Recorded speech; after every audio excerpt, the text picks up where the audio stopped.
Xavier Allaire.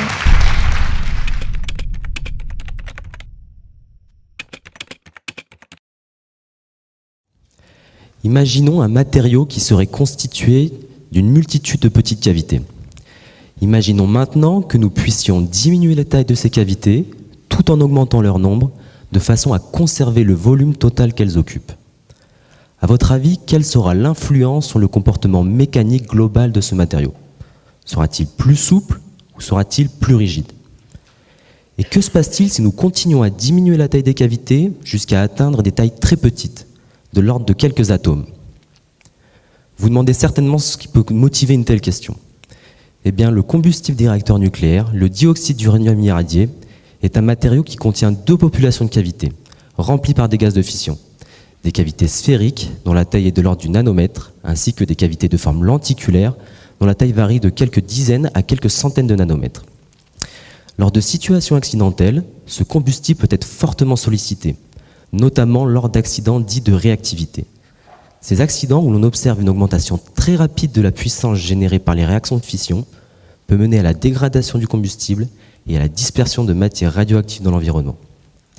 C'est donc dans le but d'évaluer si ces combustibles nucléaires répondent aux exigences de sûreté que l'IRSN développe un logiciel appelé Scanner, capable de simuler le comportement de ce combustible lors de ces phases accidentelles. Ce logiciel s'appuie en particulier sur des modèles capables de décrire le comportement mécanique du dioxyde d'uranium irradié.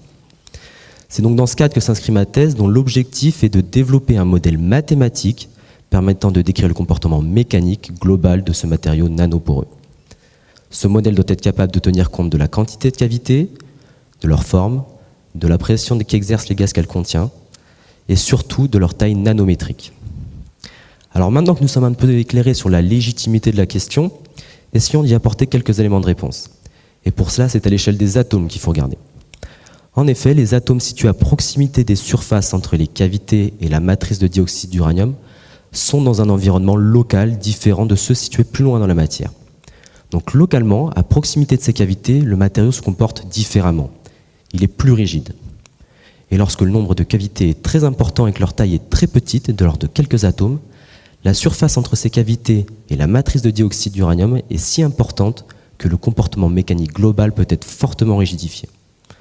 Dans certains cas, le phénomène est tel qu'il est possible d'observer des matériaux nanoporeux plus rigides que le matériau sans cavité. Donc, au cours de ces 3 années, mon travail a donc été de développer un modèle capable de tenir compte de cet effet dit de surface à l'échelle nanométrique afin de déterminer le comportement mécanique global des matériaux nanoporeux et plus particulièrement celui du dioxyde d'uranium irradié. Merci. Merci.